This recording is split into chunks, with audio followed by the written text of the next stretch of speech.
Hola a todos, buenos días, ¿qué tal? Bienvenidos a otra transmisión de webinar. En esta ocasión tenemos el webinar en español número 13, aplicaciones en batería de litio, azufre y en sistemas biológicos de la microscopía de sonda local. Para esta transmisión, nuestro panelista invitado es el doctor Giovanni Sanz Arce, que nos acompaña de la Universidad Nacional de Costa Rica. El doctor Giovanni Sanz Arce es bachiller en física por esta universidad que acabo de mencionar, la Universidad de Costa Rica. Realizó su maestría en nanociencia y nanotecnología molecular, en propiedades mecánicas y transporte electrónico en nanoconductos en la Universidad de Alicante, en España. Obtuvo su doctorado en nanociencia y nanotecnología en el grupo del doctor Carlos Untied de la Universidad de Alicante, en España, con la tesis titulada Study of Atomic Size Structure Using a Scanning Tunneling Microscope with Force Resonance Detection, donde diseñó y calibró de un SPM que permite hacer medidas simultáneas de transporte electrónico y propiedades mecánicas, fuerza de adhesión y disipación de energía de nanoestructuras en condiciones. Bienvenido, doctor. Antes de iniciar nuestro webinar, les comento que pueden realizar preguntas en cualquier momento de la transmisión a través de la casilla del chat. Levantando la mano, se encuentra en la parte superior de su panel. Y quiero presentar Park Systems. Es un fabricante líder mundial de microscopios de fuerza atómica y sistemas de microscopía de nanoescala emergentes. Suministra una amplia gama de AFMs que son adecuados para diversas aplicaciones en el mercado. Si desean mayor información, pueden consultar a través de nuestro portal en parksystem.com o bien contactarnos en los correos electrónicos que aparecen en pantalla o en los teléfonos. Ahora vamos a dar inicio a nuestro webinar. Bienvenido, doctor San. Bueno, muchas gracias. Disculpen el inconveniente con el internet. Hicimos pruebas anteriormente, pero no sé cuál fue el problema. Muchas gracias a Park System, a toda la compañía por la invitación de este nuevo webinar. En esta ocasión voy a hablar, como ya introdujo Liz, sobre aplicaciones de batería de litio y sistemas biológicos. Realmente son dos aplicaciones completamente diferentes de la microscopía de sonda local que hemos aplicado en nuestro grupo de investigación. Nosotros estamos ubicados en Costa Rica, ¿sí? En Centroamérica, en el centro del país. Estamos dentro de la Universidad Nacional, que es una de las 5 universidades públicas de Costa Rica, y tenemos colaboración con todo el resto de las universidades públicas y algunas privadas dentro del país. Dentro de la Universidad Nacional, laboro en el Departamento de Física, específicamente en el programa de investigaciones en física aplicada, donde desarrollamos en colaboración aproximadamente 7 profesores y 10 estudiantes de grado y posgrado, diferentes aplicaciones de interacción materia de energía, como aplicaciones en las radiaciones ionizantes, no ionizantes, con aplicaciones sanitarias en estudio de suelos, abarcando también aplicaciones en física fundamental de la materia condensada, en síntesis, caracterización de materiales, energía solar, física médica, así como diferentes metodologías de la enseñanza de la física. Contamos con un edificio de laboratorios de investigación que en este momento estamos trabajando en la puesta en marcha debido a todo el caos que ha venido mundial debido a la pandemia. Dentro del programa de investigaciones tenemos el laboratorio de micro y nanosistemas, ¿sí? Los invito a visitar la página en la cual trabajamos en 2 áreas específicamente. Una es en sistemas microfluídicos o diseño de dispositivos microfluídicos con técnicas de litografía de bajo costo para el confinamiento y detección de patógenos en diferentes enfermedades infecciosas, principalmente utilizando técnicas de electroforesis y dielectroforesis para confinar estos patógenos y así hacer la detección mediante cristales de 2 dimensiones y propiedades ópticas de fluorescencia. El otro área de investigación que contamos dentro del laboratorio es la microscopía de sonda local, que es la que voy a presentar 2 ejemplos en esta charla.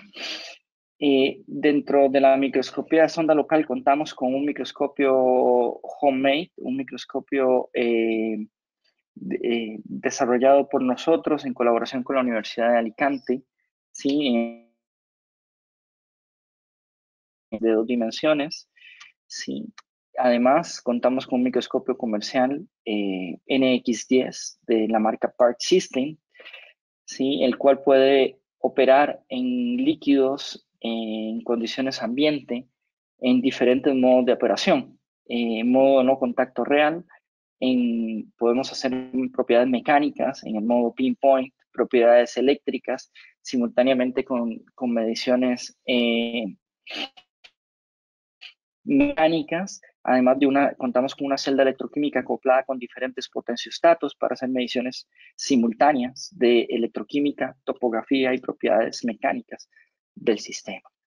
Sí, en el área de docencia, pues contamos con el doctorado en Ciencias Naturales para el Desarrollo, el cual cuenta con 4 énfasis de trabajo: gestión y cultura ambiental, gestión de recursos naturales, sistemas de producción agrícola, tecnologías electrónicas aplicadas, y se encuentra acreditado en la CAP. Es un doctorado bimodal, es decir, que los estudiantes que ingresan pueden desarrollar sus trabajos de investigación desde sus países de origen. Los invito a visitar la página web. Sí, pero bueno, ahora a hablar un poco sobre lo que vinimos, aplicaciones de baterías de litios y sistemas biológicos. Sí, voy a empezar hablando sobre un trabajo que ha sido un desarrollo principal por una idea del doctor José Javier Saavedra, sí, desarrollado en su gran mayoría por el estudiante de licenciatura, ya licenciado Isaac Paniagua, que es el estudio de separadores de litio, de la modificación de separadores de litio de baterías de litio, litio sulfuro. ¿Sí? La generación de energía a partir de combustibles fósiles es una de las principales causas de contaminación que está afectando al planeta hoy en día. Se calcula que aproximadamente para el 2100 las emisiones de dióxido de carbono causarán un calentamiento global que provocará un aumento de la temperatura de entre 4 a 6 grados. Nosotros hoy en día tenemos diferentes fuentes de alimentación de energía, como las que pueden ser fuentes térmicas, plantas nucleares, hidroeléctricas, geotérmicas, eólicas, fotovoltaicas. ¿Sí? Todo este consumo energético puede ser desarrollado y basado principalmente para satisfacer el consumo energético en diferentes aplicaciones: refrigeradores, cocinas, televisores, computadoras, automóviles o hasta medios de transporte aéreo. ¿Sí? Las baterías se han posicionado como los actuadores de energía, los acumuladores de energía más importantes hoy en día. ¿Sí? La invención de las baterías la podemos remontar a 1800, donde Alejandro Volta, quien obtuvo la primera batería mediante la combinación de discos de zinc y cobre separados por un papel mojado de una salmuera. ¿Sí? Desde sus inicios ha estado en constante desarrollo con el fin de mejorar sus propiedades electroquímicas para satisfacer las crecientes necesidades de la tecnología de la sociedad. Una batería es un dispositivo que convierte la energía química contenida en sus componentes activos en energía eléctrica. Esto lo que significa es que se produce una reacción electroquímica de oxidación-reducción en sus componentes. ¿Sí? En los últimos 25 años, las baterías de litio, de ion litio, han desempeñado un papel crucial en el desarrollo de tales tecnologías de almacenamiento de energía, convirtiéndose actualmente en las baterías más usadas en los dispositivos electrónicos portátiles recargables. Debido a ello, por eso se ha otorgado recientemente el premio Nobel a este tipo de desarrollo de baterías de litio. ¿Sí? Las baterías de litio en nuestras vidas podemos tenerlas en diferentes artefactos, como pueden ser celulares, relojes, ordenadores portátiles, sistemas de videojuegos portátiles o hasta en los mismos automóviles. Sin embargo, los componentes principales que tenemos en una batería de litio son el ánodo o electrodo negativo, el cual da los electrones al circuito externo y es oxidado durante la reacción electroquímica. ¿Sí? El cátodo, que es el electrodo positivo de nuestro sistema, el cual acepta electrones del circuito externo y es reducido durante la reacción electroquímica. ¿Sí? El electrolito, que es el cual promueve el medio de transporte de carga con iones al interno de la batería. ¿Sí? En general, el electrolito es un líquido, como puede ser el agua o algún tipo de disolvente, el cual puede hacer el transporte o medio de transporte de los iones, principalmente de litio. ¿Sí? El separador, que es un componente que por lo general es un polímero poroso, delgado, el cual hace la función de evitar posibles contactos entre el cátodo y el ánodo debido a la formación de diferentes estructuras internas en el sistema. Sí, nosotros en el estudio que hemos realizado nos hemos enfocado en modificar este tipo de un tipo específico de separador para las baterías de litio-aluminio. Sin embargo, las baterías de ion litio no son las más convenientes para algunos medios de transporte, porque se proponen energías eficaces y densidades de energéticas bajas, incluyendo el desarrollo de este tipo de baterías completo. El almacenamiento de energía que podrán ofrecer es demasiado bajo para satisfacer las demandas de los mercados en medios de transporte, como se puede mostrar en este gráfico. Entonces se han hecho alternativas o la búsqueda de nuevas alternativas para sustituir estas baterías de litio. Uno de ellos son las baterías de litio-azufre, ¿sí? Las cuales poseen una capacidad teórica de 2.500 watts hora por kilogramo de capacidad de carga. ¿Sí? ¿Cómo funcionan estas baterías? Básicamente uno tiene un electrodo de litio y un electrodo en el cual tenemos también sistemas bases de azufre en el sistema. A la hora de aplicar la carga, se generan unas reacciones electroquímicas en las cuales se liberan electrones para poder pasar y hacer el movimiento de carga. Durante este sistema se generan diferentes polisulfuros de litio dependiendo de la capacidad de carga que tenga la batería. Esto puede ser una ventaja debido a que el transporte de iones es más eficiente que en las baterías de litio. Sin embargo, tenemos diferentes desventajas. Las desventajas principales son la formación de polisulfuros de litio en el sistema y que pueden generar dendritos o dendritas, sistemas dendríticos de polisulfuros, los cuales pueden llegar a hacer contacto con el cátodo de nuestra batería, produciendo un cortocircuito y así provocando una ineficiencia de la batería. ¿Sí? Por ello, dentro de estas reacciones es importante, para poder evitar esos cortocircuitos, generar un separador específico para poder evitar y garantizar la mejor movilidad de los iones dentro de las baterías de litio-azufre. ¿Sí? Por eso, el objetivo principal de este trabajo fue modificar y evaluar la capacidad de separadores de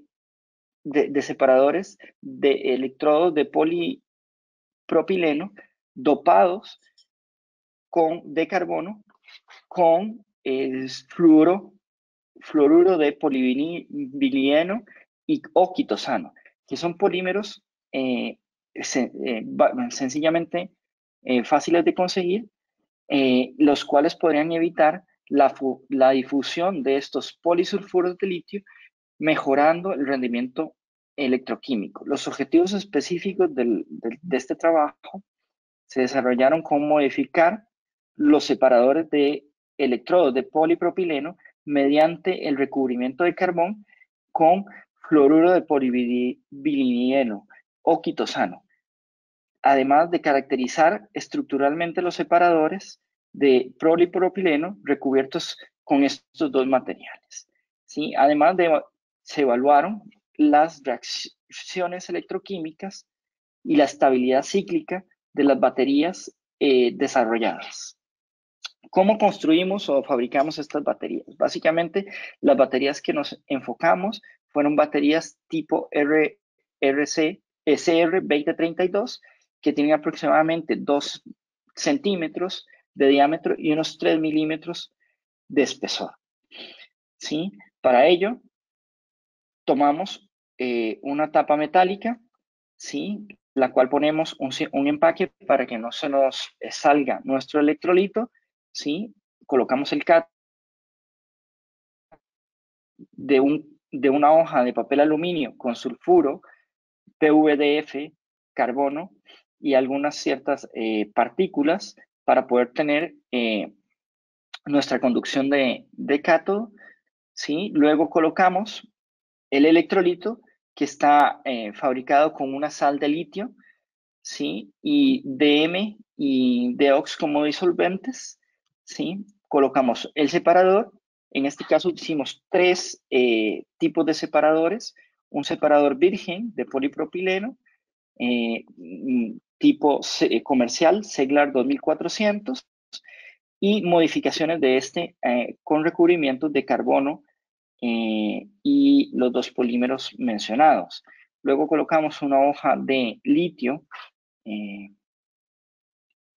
para que funcione como ánodo y sellamos por medio de un disco separador, un resorte y la tapa superior. Con una prensa mecánica se junta toda la batería y es sellada en una atmósfera en mente dentro de una caja de guantes para evitar reacciones. Las modificaciones del recubrimiento de carbono y fluoruro polivinileno, se utilizó primero un tratamiento de plasma de aire en este material Segla. Luego se recubrió con la composición que tenemos acá, ¿sí? Que fue primero, se hizo una molienda dentro de un molino de bolas, luego se recubrió para tener un material similar a este. El color negro es básicamente por la concentración de carbón activo que se utilizó. Esto para que fuera un buen conductor de los iones. Igualmente, el recubrimiento de carbón quitosano se utilizó por medio de un tratamiento de plasma en el cual se colocó un 40% de quitosano, un 60% de carbón eh, disuelto en ácido acético, ¿sí? Luego se cubiertos de una manera mecánica, ¿sí? Para la caracterización de estos separadores utilizamos diferentes técnicas. Una, ángulo de contacto y FTIR para poder saber cómo se estaba funcionalizando nuestros separadores. Luego, microscopía de barrido de electrones y microscopía de fuerza atómica antes y después de hacer ciclos de carga y descarga de los separadores.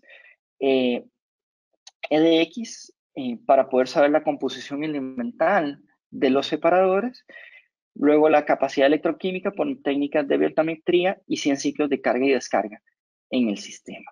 Entre los resultados que obtuvimos por medio del ángulo de contacto, tuvimos medidas en las cuales los separadores resultaron un ángulo de 101 grados para los separadores vírgenes y un ángulo de 82.1 grados para los separadores después de tratamiento de plasma. Este tratamiento de plasma se hicieron diferentes tests para ver el tiempo de dejarlo puesto para que no colapsara la estructura del separador, ¿sí? Y esto lo corroboramos ya teniendo un tiempo estimado para obtener la mejor estructura y no colapso de la estructura del Segla. La reducción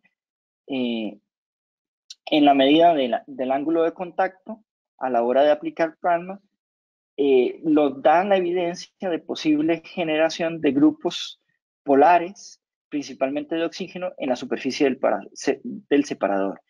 Estos grupos polares hacen que la energía superficial del separador sea alta y por ende tenga una mayor humectación, lo que beneficiaría para la adhesión de diferentes recubrimientos. En este caso, los dos recubrimientos ya mencionados. Para corroborar esta funcionalización, hicimos espectroscopía infrarroja, ¿sí? en las muestras antes y después del tratamiento. Y confirmamos que la mayoría eran grupos polares, principalmente de oxígeno, debido a la reacción de los hidrógenos de las cadenas poliméricas, del orden terciario, secundario y primario, ¿sí? Con especies de oxígeno hidroxilos en la fase gaseosa. Posteriormente, las radicales formados en la cadena polimérica comenzaron a reaccionar con el oxígeno, ¿sí? Dando como resultado intermedios reactivos que facilitan la funcionalización y adhesión de los materiales con los que se va a recubrir este separador. ¿Sí? A la hora de hacer imágenes de microscopía de fuerza atómica, ¿sí? En el mar se puede observar diferentes tipos de poros o canales debido a la fabricación de estos materiales. Este material de polipropileno normalmente es extendido para generar rasgos y tener dos tipos de tamaño de poro diferentes por los cuales pueden circular los iones para la transferencia de carga en el sistema. Después del tratamiento de plasma, hay un pequeño colapso de la estructura debido al choque del plasma sobre la superficie. Esto también tenemos que jugar un poco con los tiempos de exposición en el plasma para poder garantizar de que tuviéramos una estructura porosa, similar, aunque el tamaño de poro es inferior al tamaño de poro que teníamos en el original. Una vez encontrado esto, utilizamos los separadores y lo recubrimos. Y vimos cómo se comportaban estos separadores antes y después de construida la batería y aplicado un desgaste eléctrico de 100 ciclos de carga.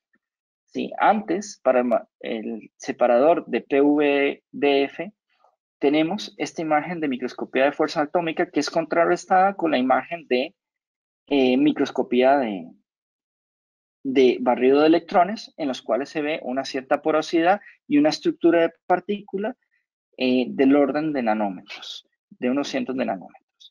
¿Sí? Después de ese ciclo de carga, se ve un colapso de la estructura de este PVDF sobre la superficie, después de ciclos de carga y descarga del separador. Esto tiende a ser por un reordenamiento de la estructura cristalina de nuestro material, de nuestros recubrimientos de material. Lo mismo se hizo para el material de quitosano, donde se ven los tamaños de partícula y la cierta porosidad que tienen estos por medio de microscopía de fuerza atómica o por medio de microscopía de barrido de electrones. Después de 100 ciclos de cargas, se tiene un cierto colapso, teniendo diferentes estructuras con diferente ordenamiento y colapsando los poros del sistema. Simultáneamente, con las imágenes de barrido de electrones, se obtuvieron los espectros de EDX, en el cual antes de los 100 ciclos de carga se puede observar que para el recubrimiento de PVDF solamente se observa carbón, oxígeno y flúor. Después de los 100 ciclos de carga se ve un pico grande de azufre.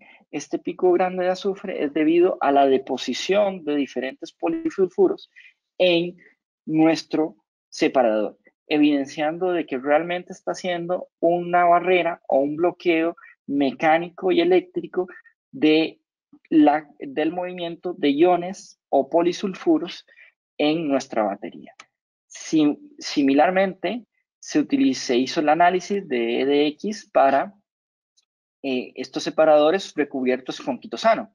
donde el quitosano es un polímero biocompatible y este quitosano fue extraído principalmente de cáscaras de camarones o gambas naturales, ¿sí? En el cual pueden mejorar el proceso de reciclaje de este tipo de baterías, ¿sí? Entonces, a la hora de aplicar los 100 ciclos de carga, se puede ver simultáneamente la retención de sulfuro en la superficie del separador, dando realmente una barrera en nuestras baterías. Al analizar la voltametría cíclica, se puede observar que para después de 2 ciclos, 3 y 4 ciclos de carga en las 3 tipos de baterías utilizadas, los picos de oxidación y reducción se mantienen constantes con respecto a la batería estándar de solamente utilizar el separador sin modificar. ¿Sí? A la hora de medir la captación o calcular o hacer un cálculo de estimación de la captación de los separadores del electrolito, se puede observar que tuvimos que para el polipropileno virgen un 92%, pero para el PVDF y para los separadores un mayor porcentaje de captación de electrolito, teniendo el mayor captación de electrolito o de polisulfuros que pueden generar dendritas en 173% para el quitosano. Esto quiere decir que estas baterías tienden a tener una mejor eficiencia en el sentido de que podrían bloquear más esos posibles cortocircuitos en el sistema. A la hora de evaluar los ciclos de carga y descarga, podemos ver que la capacidad específica de las baterías incrementa dependiendo del tipo de modificación que se obtiene, ¿sí? Dándonos muy buenas relaciones a estos dos tipos de modificaciones mecánicas que se utilizaron, ¿sí? En la estabilidad, viendo en función del número de ciclos, hay un aumento de la capacidad específica de la batería de casi 3 veces para una batería con un separador de PVDF y que ha sido 2 veces para una batería con un separador de quitosano, ¿sí? Entonces podemos ver que la eficiencia de las baterías se ha mejorado al utilizar este tipo de modificaciones en el sistema y la cual se mantiene estable, esta modificación, a pesar del número de ciclos de carga y descarga que tenemos. Por lo tanto, podríamos concluir en esta primera parte de la exposición que se demostró la funcionalización con plasma de aire realizada en superficies de separadores de electrodos de polipropileno con una mejora de adhesión sustancial para utilizar recubrimientos de poliméricos como carbón quitosano. ¿Sí? La capa de carbón conductivo depositada en el separador bloquea específicamente los intermedios reactivos y favorece las reacciones electroquímicas. Si las interacciones electroquímicas son débiles, no podrá evitarse la migración.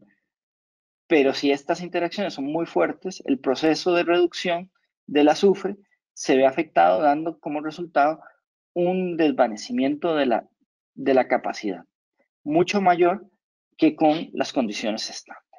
Es decir, podemos, a partir de estas modificaciones de los separadores, aumentar la vida útil de las baterías de litio-azufre. Sí, como trabajos futuros que tenemos en esta parte es cambiar a diferentes composiciones, concentraciones, nuestros separadores, además de hacer estudios con espectroscopía de impedancia de electrones, así como el estudio por espectroscopía Raman y propiedades mecánicas y eléctricas por medio de microscopía de fuerza atómica. Sí, este trabajo pues, fue realizado por diferentes colaboradores, principalmente por el doctor José Javier Saavedra y el licenciado Isaac Paniagua, al igual que en colaboración con el bachiller Alan León y el doctor Oscar Rojas del PoliUNA. Durante todo este trabajo también se colaboró con la Universidad de Puerto Rico, principalmente con el grupo del doctor Ran Catillar, y la parte de ángulo de contacto y espectroscopía infrarroja con el doctor Federico Macís y el doctor Ricardo Stark.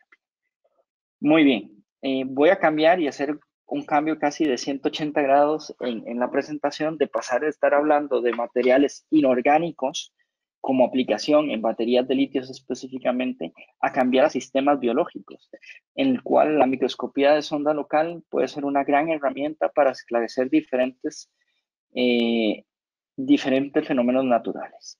¿Sí? En este trabajo, que fue publicado a principios de este año en la revista Scientific Report de la editorial Nature, que es más o menos titulado como La conexión de la biología, la óptica y propiedades mecánicas en nanovistas, tuve diferentes mecánicas en la doctora Rebeca Mora, la doctora Marcela Hernández y el doctor Esteban Avendaño estuvieron en mi grupo de trabajo. Durante este trabajo, lo que la doctora Rebeca Mora se planteó y se preguntó como bióloga es por qué existen diferentes colores en diferentes insectos, cuál es este producto y de dónde viene esa coloración. Entonces, principalmente ella investigó y estuvimos investigando en conjunto unas microavispas del género Helioptera, las cuales son muy pequeñas, tienen un tamaño de 1 centímetro toda esa avispa, ¿sí? Y tienen diferentes géneros, ¿sí? Y estos géneros, en principio, tienen dos tipos de morfos.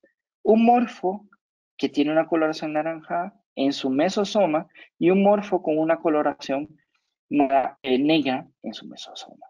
¿Sí? Existen dos tipos de géneros específicos, los celios y los baríconos. Esto es taxonómicamente caracterizado o estructurado dentro de la llave dicotómica para poder ver la especie que uno tiene de las heliópteras.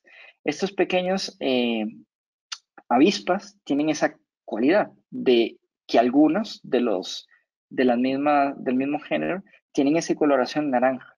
Y no solamente lo tienen en su mesosoma, sino también en otras partes del cuerpo.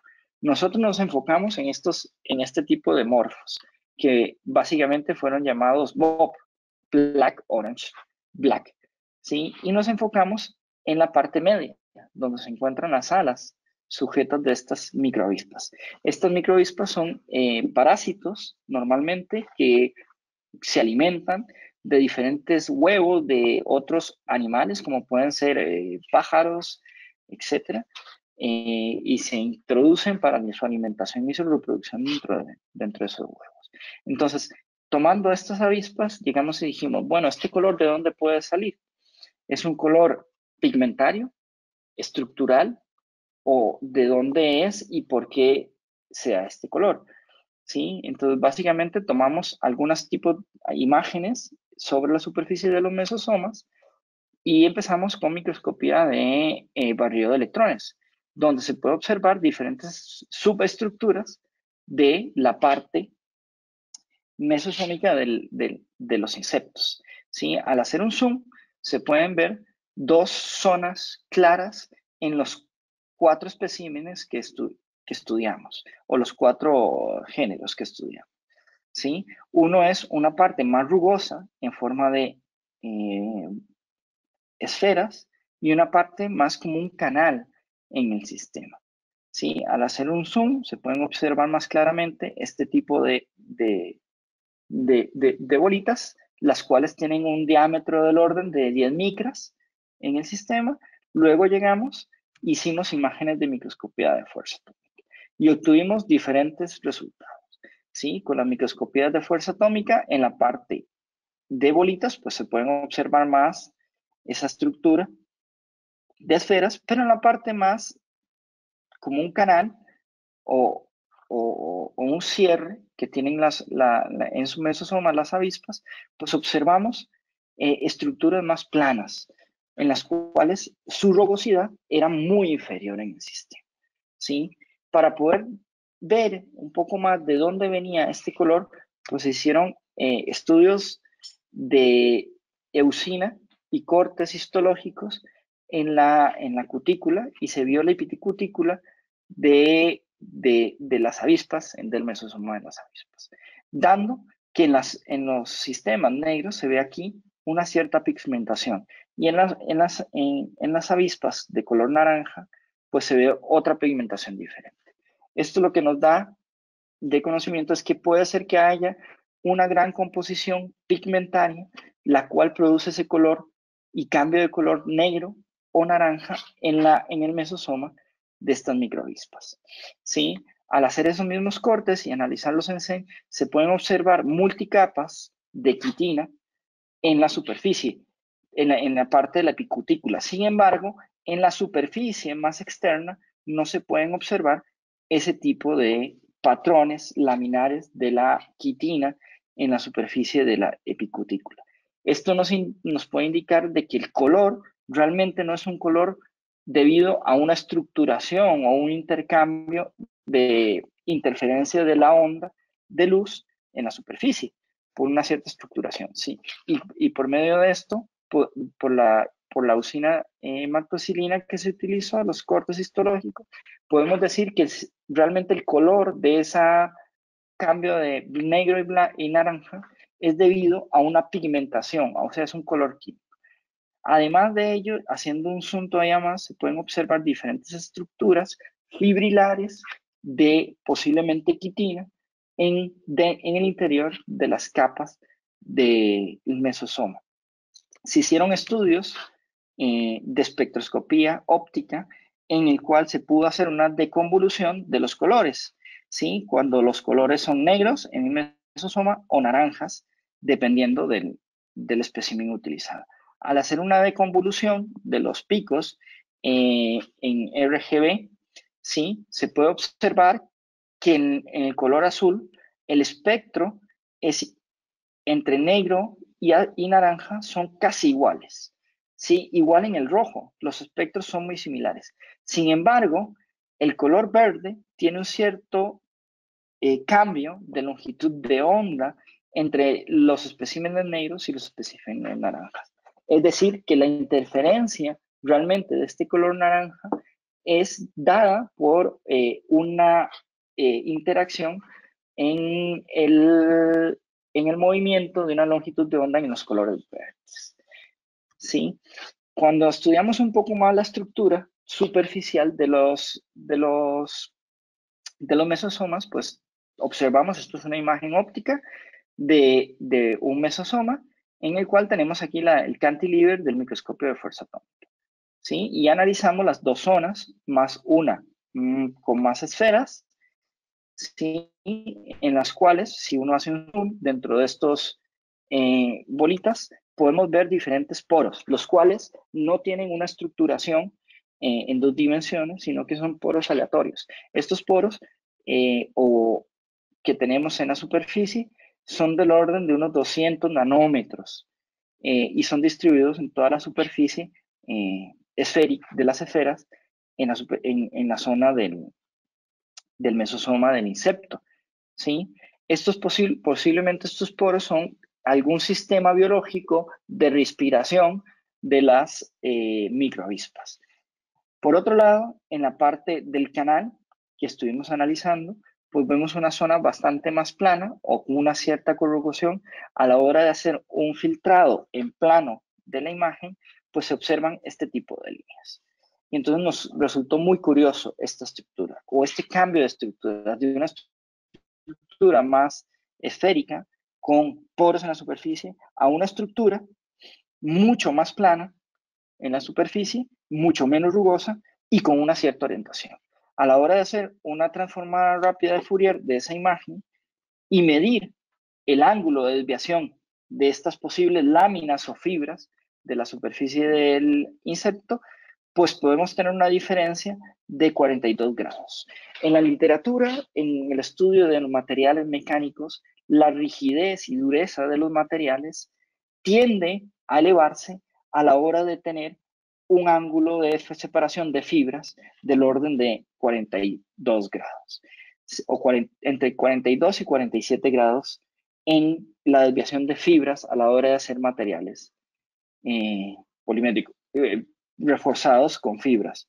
Esto nos da una intuición de que posiblemente la zona más plana sea una zona más rígida del insecto que la zona donde puede tener esos poros de respiración del sistema. Para ello, luego utilizamos diferentes modos de propiedades mecánicas para poder utilizar y analizar cuál es la dureza o propiedades mecánicas del sistema. Para ello utilizamos el modo de propiedades mecánicas en el cual el cantilever baja y se deflecta, y a la hora de medir la pendiente o la inclinación de esta curva de fuerza de distancia, podemos calcular el módulo de elasticidad de la superficie, así como la adhesión y la disipación de energía que tiene, y poder saber cuáles materiales y cuantificar cuáles materiales son más duros o más suaves en la superficie.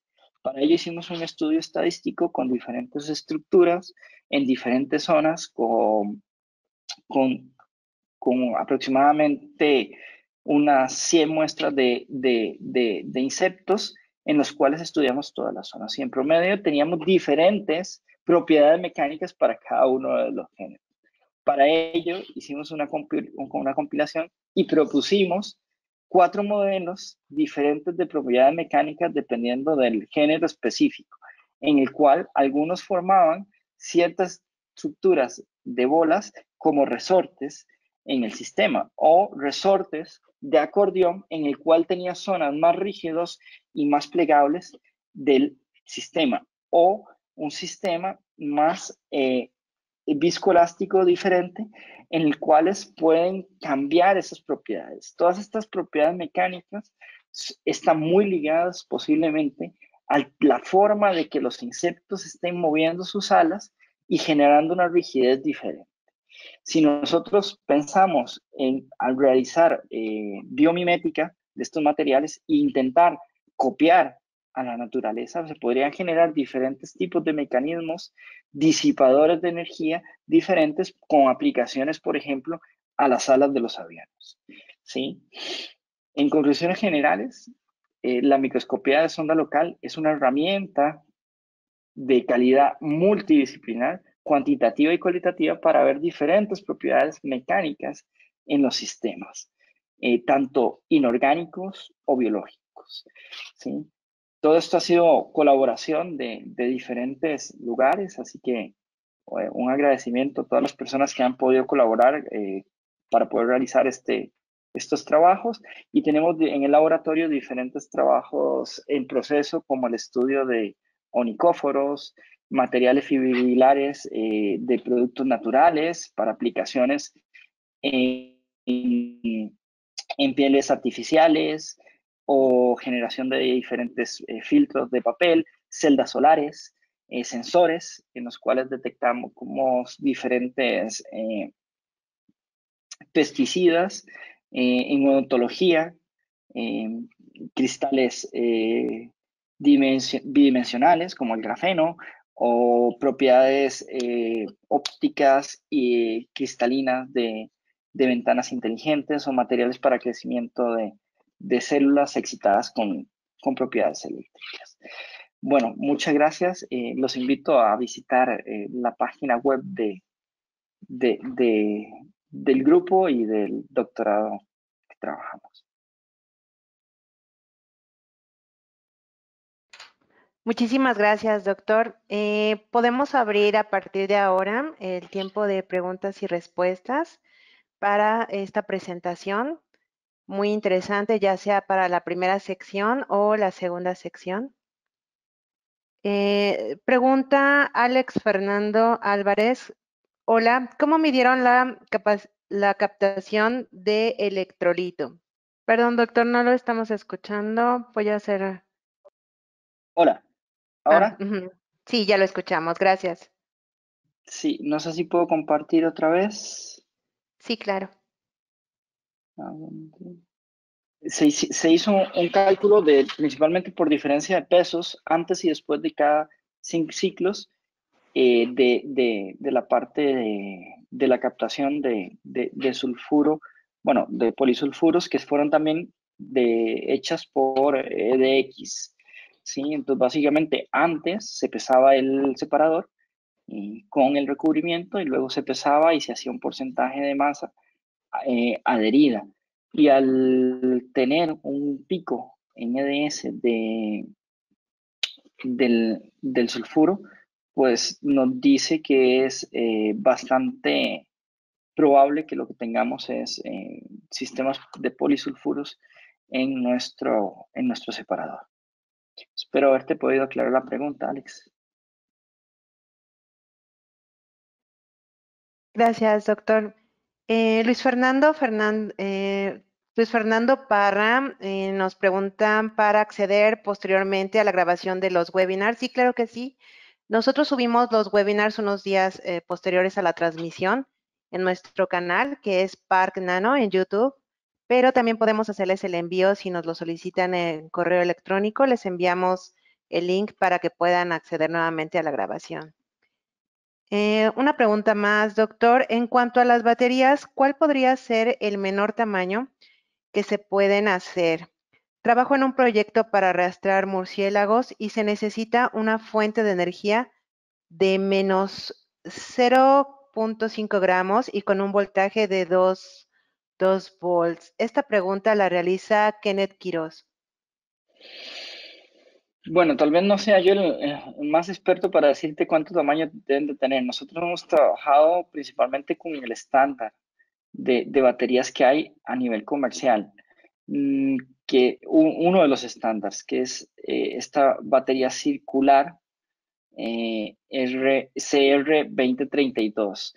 No sé si habría que diseñar una batería específicamente para ese dispositivo rastreador de murciélagos que podría hacerse. Tal vez ahí se podría trabajar con otros dispositivos que no sean metálicos en este sistema, sino que se fueran poliméricos y se pudiera hacer una batería no circular de esta manera, sino una batería más como un rollo de papel para poder aumentar la eficiencia de la batería. No conozco, no sé si te puedo contestar más o menos así, pero habría que pensar en el diseño de la batería para la aplicación específica que quieres. Gracias, doctor. Si queda algo pendiente para responder o completar sobre las preguntas, podemos abrirles el micrófono por si necesitan hacerlo, únicamente levantando la mano. Podemos abrirles el micrófono.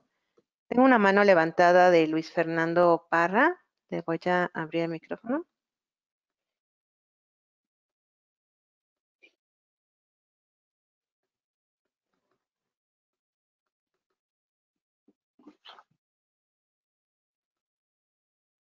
Listo, Luis Fernando. Te escuchamos por si necesitas completar información sobre la pregunta que realizaste.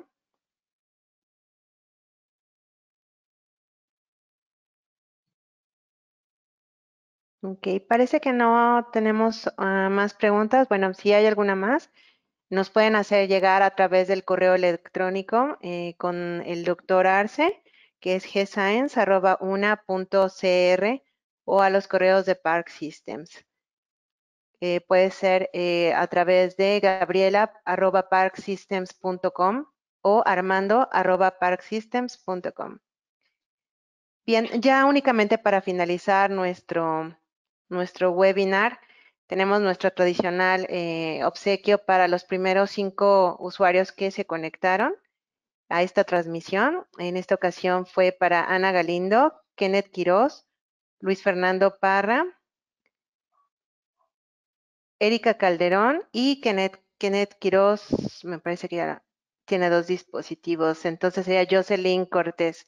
Muchísimas gracias, nos ponemos en contacto. Espero que se mantengan saludables. Agradecemos muchísimo al doctor Sanz por esta transmisión y a todos ustedes por su permanencia. Gracias, ingeniero Armando Melgarejo, que también se conectó con nosotros, y la doctora Gabriela Mendoza. de Park Systems. Y a todos ustedes que tengan un excelente fin de semana. Muchas gracias a todos y cualquier consulta, pues tienen mi correo electrónico, igual por medio también de los compañeros que existen. Gracias a todos, excelente fin de semana.